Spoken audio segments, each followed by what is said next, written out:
Thank you for clicking on this episode of Smashy Smashy Eggman, movie reviews and more, as we continue our look at the works of the bard himself, William Shakespeare. Last week, we talked about his greatest romantic tragedy in Romeo and Juliet. This week, I'm going to take a look at my favorite of his romantic comedies. And then next week, we're doing my favorite tragedy. This is also my favorite comedy of William Shakespeare. I've actually been in two different productions of it in my lifetime, playing two different roles, and both were really fun. And I'm talking about this week Kenneth Branagh's Much Ado About Nothing. I considered comparing this one to Joss Whedon's Much Ado About Nothing,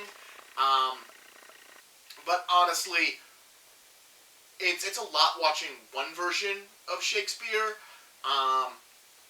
trying to be in the mood to watch two different versions of a Shakespearean play, just to find little inconsistencies. The biggest difference between this one and the one Joss Whedon put out in the early 2010s is that his is a modern interpretation. It's shot in black and white. It's very artistic, it's very interesting, and it's a lot of fun. But I'm going to focus on the Kenneth Branagh version of Much Ado About Nothing. Although, again, really you're just doing a broad overview of the play, regardless. Plus, I did a modern interpretation of Romeo and Juliet, so I figured I'd do an interpretation of Much Ado About Nothing.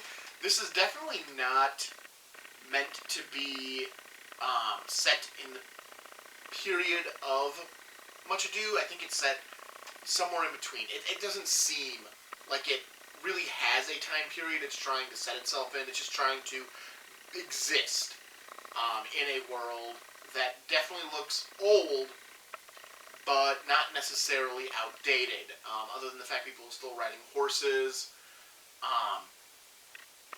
But it is a lot of fun, and you get a great cast. I mean, you get Kenneth Branagh, you get Emma Thompson, you get Keira Knightley, Kate Beckinsale. I get those two mixed up, and I don't know why. You get Kate Beckinsale, you get Michael Keaton, who I will get to Michael Keaton. You get Denzel Washington, Keanu Reeves, Robert Sean Leonard. So it's a great cast. Plus Robert Breeze, I believe, is in this as well. Robert Sean Leonard, Denzel Washington. Oh, of course, he's just in the joining. But Richard. I should know this actor's name. I really do enjoy him. He actually is in Blackadder. But yeah, it is such a fun film. It's a great adaptation. Kenneth Branagh adapted the script himself, so he cut out a lot, which is really funny because at the time of recording this video, I'm a month removed from when I was in a production, the last production of Much Ado I was in, and because I was in that production and our director cut down the play to fit a timeline, it seemed so weird when I was hearing lines of dialogue that they cut but Kenneth Branagh kept, and missed bits that Kenneth Branagh cut but she kept. Because here's the thing, this show breaks a law that we now follow when it comes to writing, and that's show don't tell, which is you want to show the audience what's going on, you don't want to tell them what's going on. Unfortunately, Much Ado About Nothing is a lot about telling what's going on. There are monologues telling you what's happening instead of showing you what's happening, and Kenneth Branagh decided to not do that, cut all those monologues, and just show you what's happening. Which is really weird, because that means the character I played in the last version of Much Ado I was in, most of his dialogue was gone, because most of his dialogue was that telling. This is what happened. Let me tell you what happened. Where now he's just showing you what happened. So the general plot of Much Ado About Nothing, it's about scheming, and everybody has a scheme, and everybody's scheme is bad, and everyone's scheme either succeeds or fails purely by happenstance. It takes place in the town of Messina, as Don John and a group of soldiers return from a great war. We're not told what the war is. It's implied it was a war against Don John's brother, who had gone rogue, and that war is now ended, and Don John's brother is now with Don Pedro's brother, Don John, who is now riding with Don Pedro. They arrive into the city and are greeted by Leonardo, who is the wealthiest man of Messina, and his family, his daughter Hero, and his niece Beatrice. We find out that Beatrice and one of Don Pedro's right hands, Benedict, have a long feud of words. They like to throw sarcastic barbs at each other whenever they're near, or even when they're apart. They just like throwing sarcastic barbs and statements at each other whenever they have the opportunity. And you get a little bit of that. You then find out that Don Pedro and his men will be staying a month in Messina. His actual right hand, who did great things in the war, named Claudio, is taken by Leonardo's daughter Hero, who, before he went off to war, he looked on her and went, "Oh, she's cute." Now that he's not in a soldier's mind anymore, he's looking at her going, "Man, I want this." So he wants to wed her, but he is nervous about how to go about it. So Don Pedro, as a good friend, and our first scheme of the movie, decides to wear a mask at a party they're going to have that night where everyone will be masked, and woo Hero for Claudio. Basically, he's going to wear a mask, say he is Claudio, win Hero's affections, and then say, "Nope, I'm Don Pedro, but you can still go with, when you're still with Claudio." Now, this gets misinterpreted as by Baraccio, Don Pedro's brother, his right hand. This gets misinterpreted because he overhears this plan as Don Pedro is going to woo Hero for himself and then give her to Claudio, which sounds far worse than him posing as Claudio and wooing her, but not by a lot. Not by a lot. So Don John is going to use this to create a scheme. Though his scheme is never said, even in the play. They never actually say what his scheme is. They just go, "Ha ha ha ha ha, schemey, schemey, schemey." We then go to the party where we get some moments of the different people. We find out Leonardo's brother is definitely banging one of Leonardo's servants. We find out Baraccio is definitely also banging one of Leonardo's servants. And Beatrice and Benedict are having a war of words, but because Benedict is behind a mask, he is affixing a really stupid accent and pretending like he isn't who he is. Beatrice, realizing that it's Benedict, begins making a lot of statements about Benedict and how much of an ass he is. Don Pedro woos Hero. However, Don John enacts his master plan, which is to whisper in Claudio's ear that Don Pedro is wooing Hero for himself and not for Claudio. That is his master plan, is going, "Dude, he is totally not helping you out. He's helping himself. He's marrying that girl tonight. This is what's happening. Okay, we're going to go now." Basically, that's the dialogue. Claudio becomes upset because he believes this and storms off. There is speculation, but we find out Benedict is butthurt because of what Beatrice said, so he runs off as well. Claudio is at first apprehensive about being told that Hero is won, that he is going to be marrying her, until it is plainly stated that this is what's happening, and then he gets quiet and really happy. He wants to get married the next day because he really wants to get in this girl's pants. But her father, Leonardo, says, no, we'll wait a week. You can't keep it in your pants for a week. I mean, psh. So, in the meantime, Don Pedro decides that the best way to make the week fly by is for all of them to plot to bring Benedict and Beatrice together into a relationship. So we're now on to plot 3. Plot 1 paid off for some reason. Some reason wooing as another person didn't backfire in somebody's face. Plan 2 has already failed because Claudio and Hero are together, and whatever Don John was plotting has failed. And now we're on our third plot, which is Don Pedro's to bring Beatrice and Benedict together. They begin to enact this plan by finding Benedict hiding in a hedge maze and begin to speak about how much Beatrice loves him and how she's sick because she because he does not love her and that she'll never make her love known. And Benedict falls for it. He goes, I love her, meaning he probably actually had feelings for her, refused to show them, and upon hearing that they're requited or reciprocated, he goes, yay, I love her too! As Beatrice is leaving after talking with Benedict, and he tries to slyly like, hey, I like you now, ha ha ha. She runs into Hero and one of her servants talking about how much Benedict is ill over the love of Beatrice, and that she may never know this because she will just make it worse. And she, who has already shown signs that she's actually into Benedict, is of course immediately sold that they are now madly, madly in love.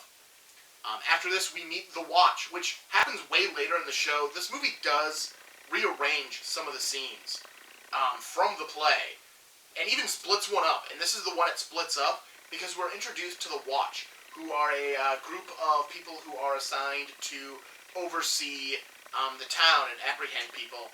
And their overseer, Dogberry, who is played by Michael Keaton, who steals this movie, as almost every Dogberry steals the show, because it is a great part, and if done correctly, it is one of the funniest things you'll see. And Michael Keaton is great in this part.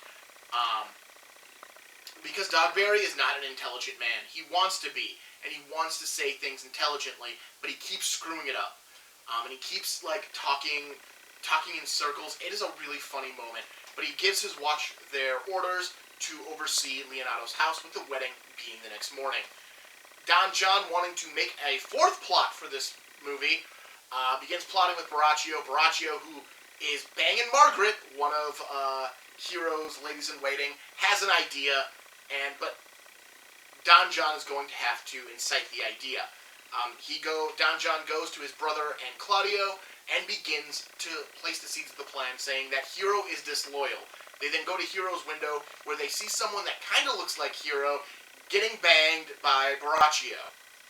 This leads to Borachio drunkenly confirming to Conrad that no, it was not Hero, it was Margaret, and then they are arrested by the Watch, which should have just continued on from the original Watch scene, but these other scenes are dumped in, both of which occur before the Watch scene. In fact, one of them occurs before the Benedict and Beatrice are tricked into loving each other moment. That's how out of place. And again, just because I just did this show, it was real out of place when I saw it so far away in the movie.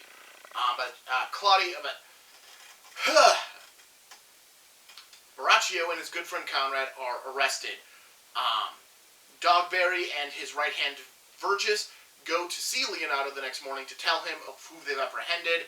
Leonato, not wanting to have anything to do with Dogberry, because he's an idiot, sends him away to take the statement of the two men himself. We then go to the wedding of Claudio and Hero, where Claudio says what he saw the night before. He saw a woman in Hero's bedchamber, who he thought was Hero, getting banged by another guy, and he ain't marrying a woman who ain't virtuous. So Claudio pieces out with Don Pedro and Don John. Nobody can believe it. Leonato buys this statement right away as well. Leonato buys the statement that Hero is disloyal, that the princess could not have lied, therefore Hero's been banging. And he just wants his daughter to die. The friar, who's overseeing the wedding, says, no, this is probably not true. Let's say that Hero died. So now we're up to plan number 5. Let's say that Hero died, and Don Pedro and Claudio will be so filled with grief that they will accept Hero for who she is and that she didn't actually do it. His plot technically works, but it makes no sense. It doesn't. His plan makes no sense. And it only works because we're about to get to why his plan works. Beatrice, after everyone else exits, Beatrice tells Benedict, go kill Claudio. If you love me, you will kill Claudio. And Benedict has no choice but to go kill his best friend. Borachio and Conrad's statements are taken, where everything is laid out that happened, including some stuff that was actually never stated in the scene when they're arrested, because everything that's stated to in their interrogation was what the Watch overheard in the earlier scene, except Kenneth Branagh cut that scene down to the bare minimum, so they're saying they heard things that were never actually said. Films. And then they're informed that not only did it actually happen, that Claudio did disown Hero at the wedding, he then, and Don John has fled. Don John has left Messina and ran for the hills. They decide to go notify Leonardo, and the prisoners are taken away. Leonardo and his brother Antonio have a moment where they kind of want to get into a fistfight with Don Pedro and Claudio, because although they have this plan in action, they still have this belief that either Hero was really wronged, and therefore they need to take, they need to beat these guys up. This isn't part of the plan. They just want to kick the shit out of them. They do not. Benedict shows up, challenges Claudio to a fight, and rides off. And Don Pedro and Claudio run into Dogberry, who has Borachio and Conrad in binds, in chains. And this is where they're informed that, they lied.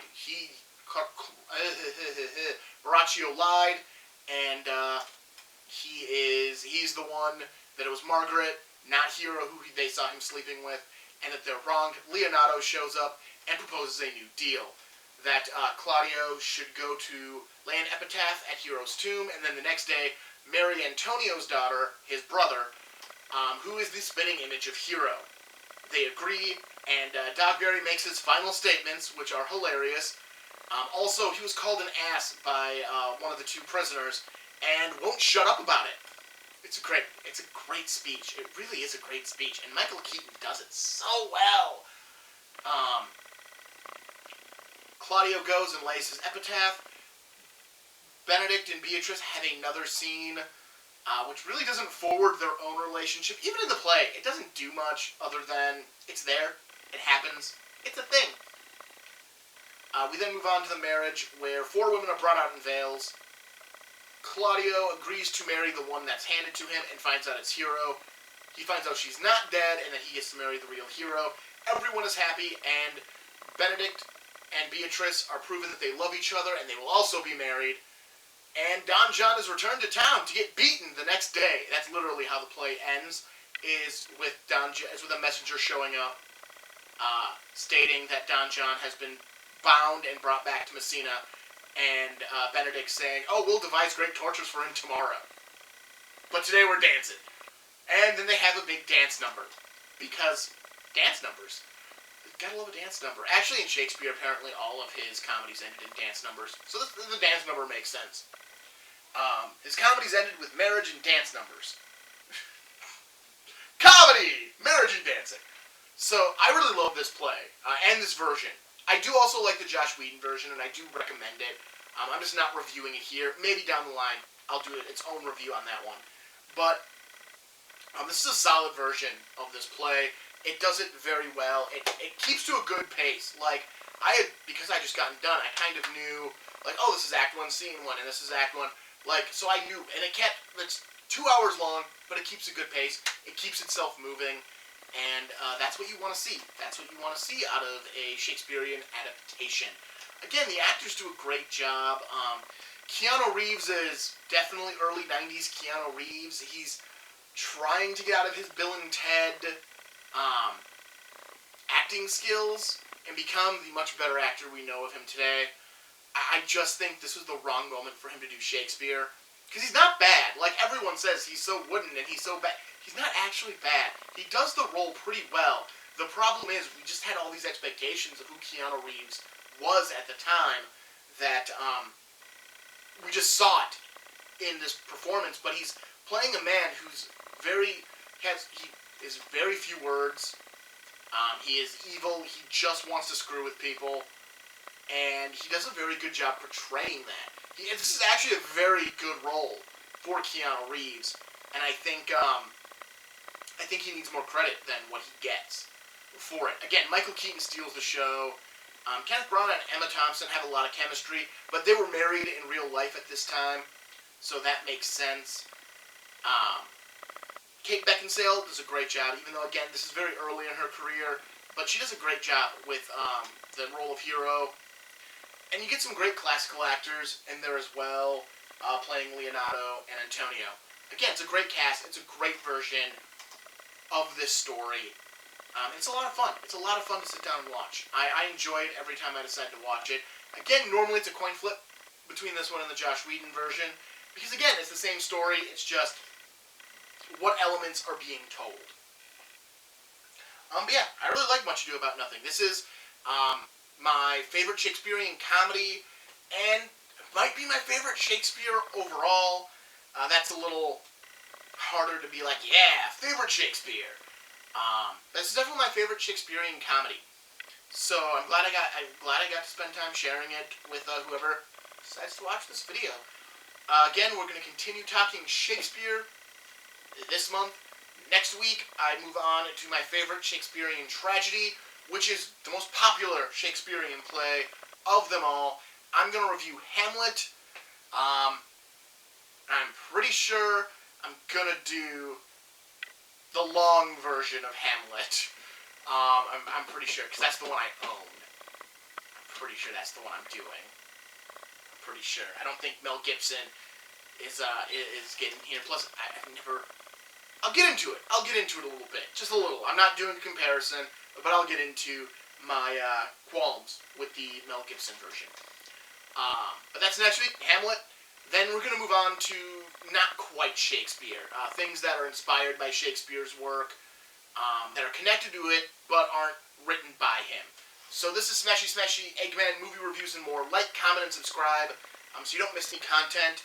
Have a great day, and may the bard be with you. Talk to you later.